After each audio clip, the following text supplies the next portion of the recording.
And welcome back to part 2 of the evolution of the service pistol. Yesterday in part 1, we went over flintlocks and revolving pistols. Today, we'll pick up where we left off and go over early semis, later semis, full autos, and current service pistol builds. With that in mind, please enjoy the video. Well, anyways, with that said, as the trend goes, we need more bullets, and we need to fire them faster, which leads us to early semi-autos. Early semi-autos had a weird break design era where they...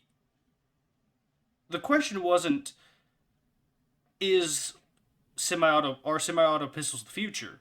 They are, absolutely. How do we go about doing it was another issue. John Moses Browning had the answer. He did. With that in mind, this is where we get into but all in all, semi-auto pistols. You have the handle Mauser um, with the stripper clip fed internal magazine pistol. You have the Luger, but here's the thing: you have a magazine. You have a magazine that can hold more rounds. It's not just the cylinder. You have more rounds you can load. You even have a faster fire rate because they're semi-auto. They automatically load, unlike a single action, even a double action, because you have to pull the trigger, or you have to cock the hammer in both revolver type pistols in order to chamber a new round. But with this, it's automatically done. Some pistols are single action, where you have to pull the hammer back first before you fire off the first shot, but then after that, you're ready to go. Like the 1911 up at the top right. Love that thing. But you get more shots. You have a detachable magazine, and it's much easier to load these things because you just, much like a rifle, you just drop the magazine out, put a new one in, chamber the round. If you didn't fire off your chamber round, if you fired off your last one, either cycle the action or hit the slide release, you're ready to go. Yep. I mean, aside from like a couple of designs from a couple of designers where you get maybe 100 of these things made, that they're all pretty good. Uh, although that being said, some of them were catastrophes where, hey, I want to try my new unique idea, and their new unique idea is not a very good one. So you have a big teething issue with these, but for the most part, all of these designs are solid. Now Um, there is one thing to notice though. Mausers, Lugers, Walthers, they're all good, pretty much just phenomenal pistols. The From what Mauser I did. I'm sorry. Yeah, continue what you were saying. like, okay, so the Mauser's a fine pistol. Mm-hmm. The magazine is the internal magazine's questionable, and the stripper clips rather annoying, but they work. They There's had no doubt about that. they had a They're bit of a feeding issue no more noticeable than other slides, and that's because if you look at the other pistol designs, what if you notice on the Mauser, the ammunition is it's straight up and down on the pistol, but with the other pistol designs, they're angled. This is to help feeding. A lot of early slide pistols or a lot of early semi-auto pistols had um, you could say L right angle feeding style in that like they were a revolver and that grip was a one was it was 90 degrees from the grip to the cylinder. But with slide pistols, you had to angle it in order to help feeding because the barrel would come back, it would drop down a little bit and it would help with the feeding of the ammunition. That meaning that you actually have to tilt the gun forward. If you're coming from a revolver, you have to actually tilt the gun forward in order to aim, just ever so slightly.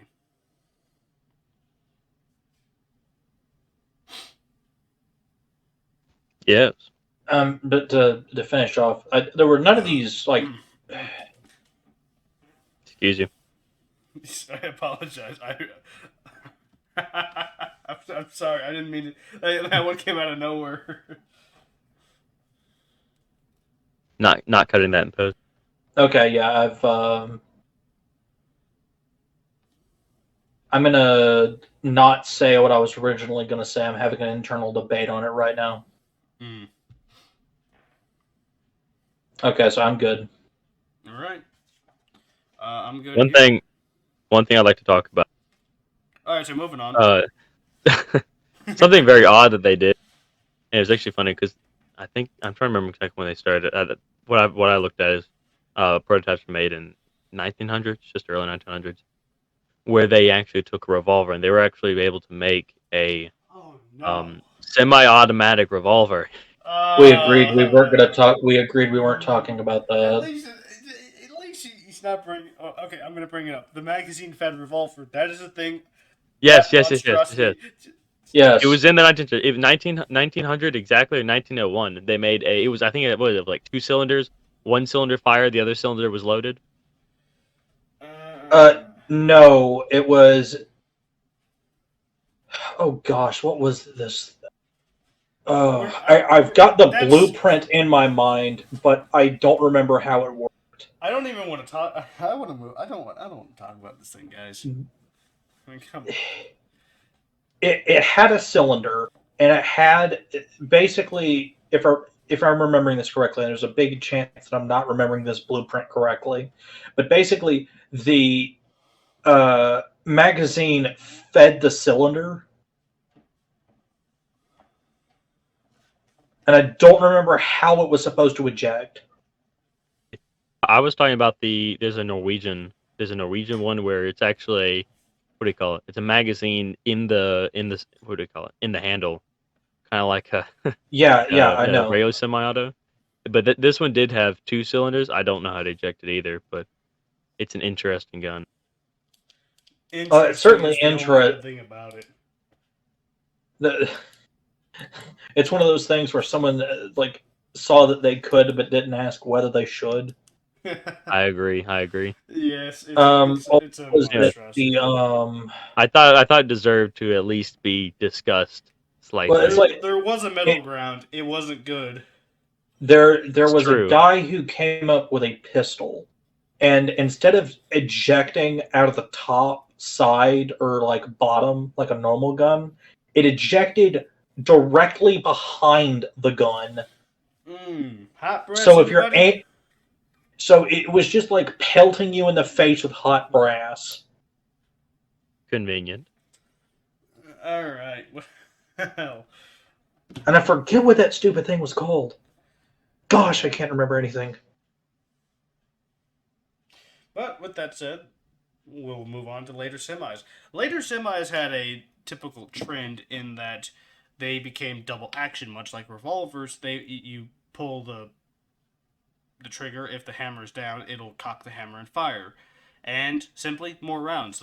One reason they did this, or one way they did this was by making pistols thicker with double stack magazines. Basically, if you don't know, single stacks are if you look at a 1911 magazine, each round is loaded right on top of each other. Double stack, you widen the magazine enough, the round one round will seat kind of off to the side, but it allows you to compact it and fit more rounds in. Around this time, this is where also, unfortunately, I don't know. I say this as an American who one of my favorite pistols is the John Moses Browning peak of. This dude was peak. John Moses Browning was peak, and he. Anyways, so they went for smaller rounds, partly because of NATO standardization, but also because it's you get more bullets, but you get a lighter gun because um, double stack 45 is heavy. I can concur. It is very heavy compared to a double stack 9 mil. If I'm not mistaken, the Makarov is single stack. That is true. You are correct.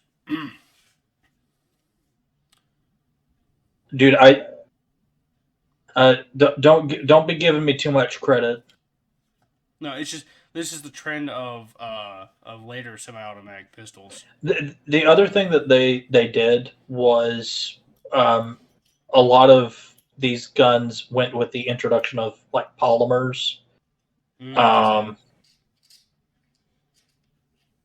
And for the Save on most weight. part, for the most part, there's very little difference between these and the early versions, except they have tremendous quality of life improvements. A lot of the countries that are using these things, both civilian and military, they're converging on a sort of universal idea to ammunition.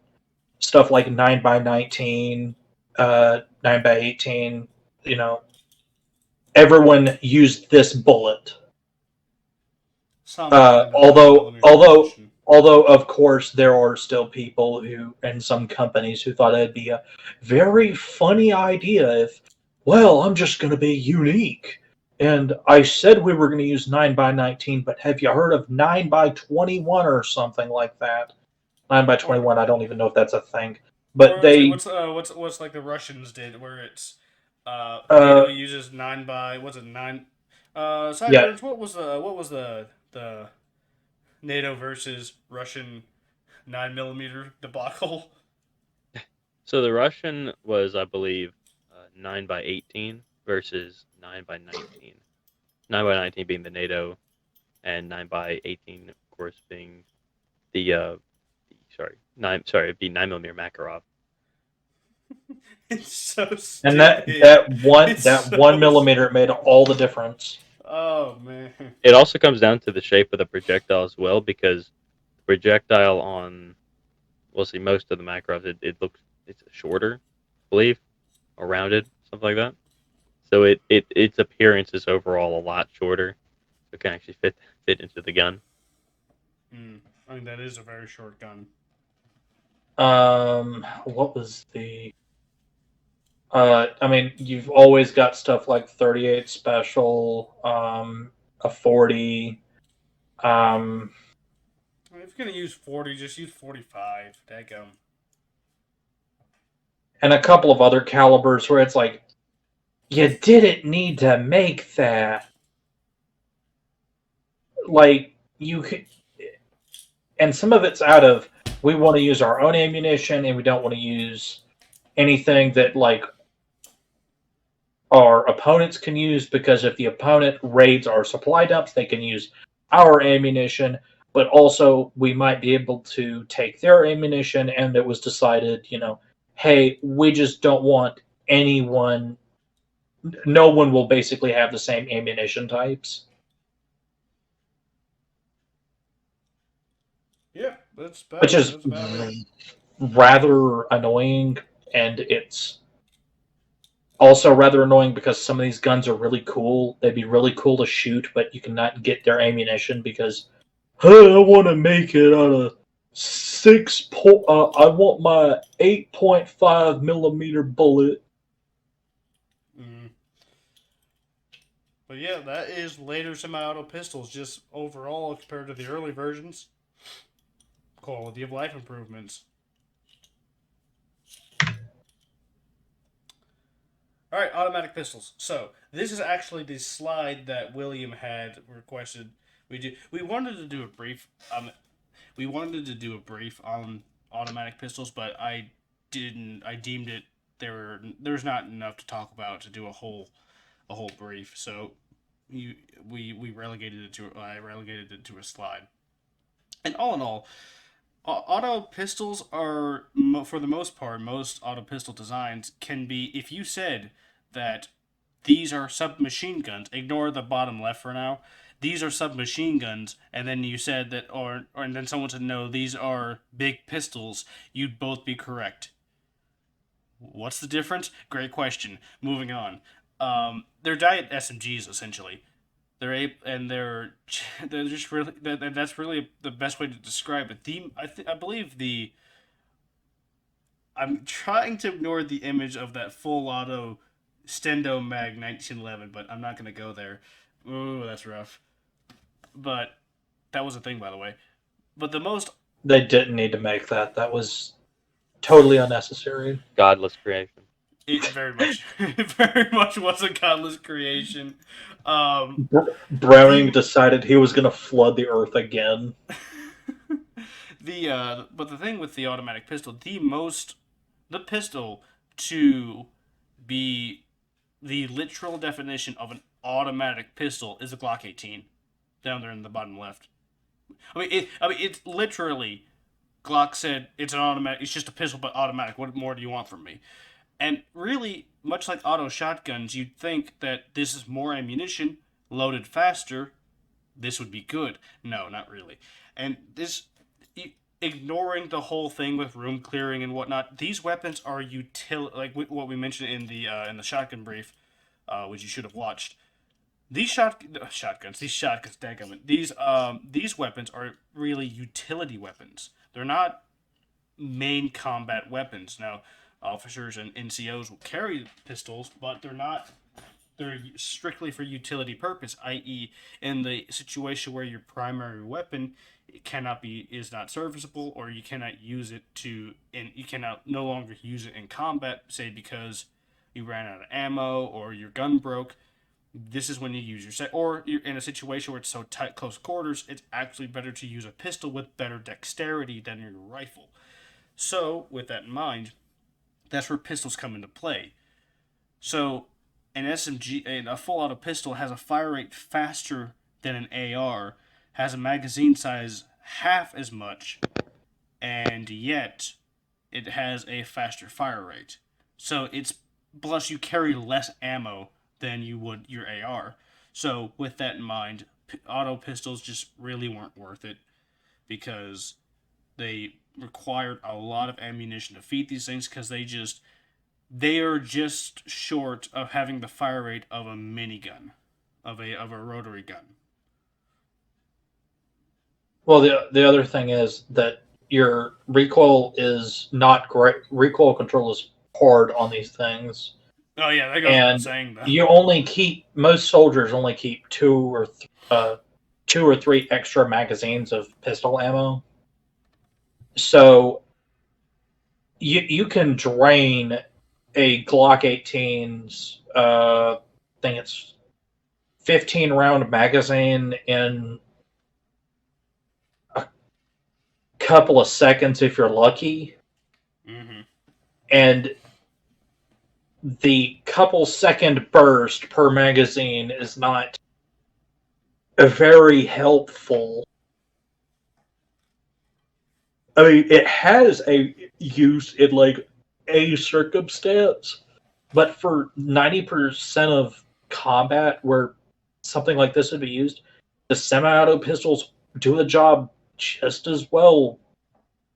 And And your troop isn't your troops aren't just going to immediately deplete their ammo reserves for their sidearms if they need over to use it. overall, this is Um, just it's just overkill. Really, it's just and don't get me wrong, overkill is really cool, Overkill but is underrated. right, overkill is underrated. However, you get to a point where it's diminishing returns, and this, much like auto shotguns, is that It, diminished mm. return. I mean, stuff like the Mac 10. It to get onto the other full auto pistols. And I say pistols with quotation marks. The They were primarily used. I think it was for armored troops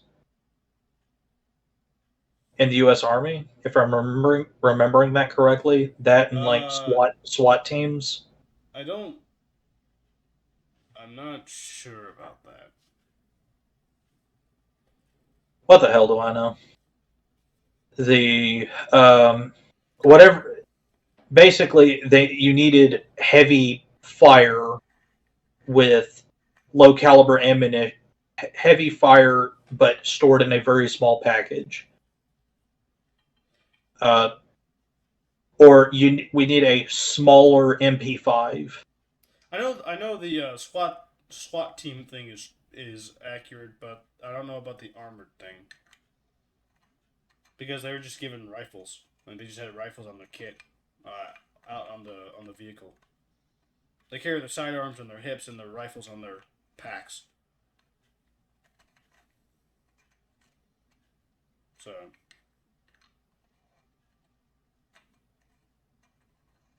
but that's all I have for automatic pistols.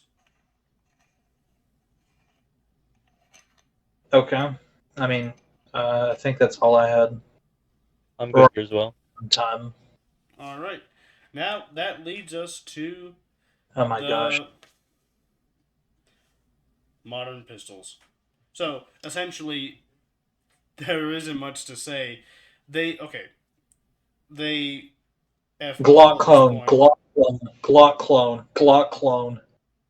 Yes, very much so. Polymer grips, Glock clones, so on and so forth. Sig floods the market with these.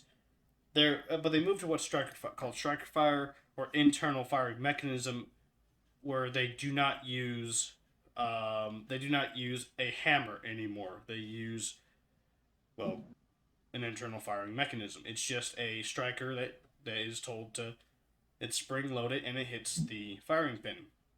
Now, I will say this though. It's funny, not really too funny, that the current U.S. Army service pistol, that SIG in the bottom right there, at the bottom left, excuse me, tends to go off when you drop it at a certain angle when the safety's on. Whoops. Minor issue. A rather unfortunate plight. I don't know what's going on with SIG. SIG's got to take a serious look at the guns they're making and solve their issues. And yet they have their fingers in the U.S. Army's in the U.S. defense budget everywhere. The XM5, the new battle rifle, apparently the XM50, the XM250, the new machine gun, but made by SIG, like the rifle and the pistol. Like who did SIG have to pay off to get the contracts? Same people as Boeing. True, that's fair. Because I want to know what their prices are. What they're offering to the U.S. military. Because if they're offering something, inexplicably low, that would make sense. Not particularly. Yeah, because initially we had Colt building the M4 and the M16 because they won the patent. FN manufactured the M249 and the M240, and then Beretta manufactured the M9, the Beretta 92. Now everything's just SIG everything. Yeah, although it's a really big debate now if we're going to get to actually be able to see the SIG firearms in action. Yeah, because they had because it came out that the U.S. Army was about to adopt the XM or was looking at adopting the new SIG rifles, the XM5 and the XM250, but a lot of issues were shown to be just a lot of failure to feed and cycle issues were one of the biggest ones. With the pistol, it was the fact that if you dropped it at a certain angle, it just tends to go off while the safe is on. Something you don't want to happen in a combat scenario. But I digress. These are modern pistols. Glock clones, internal striker fire, and yeah. Really about it? Yeah. Yeah. That's all I got. There are other companies who are making decent pistols.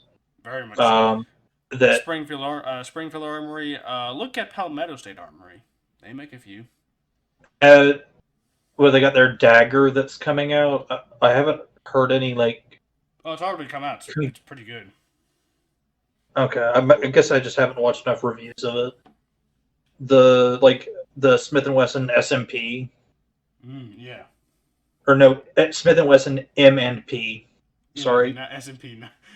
This isn't the SMP 500 index.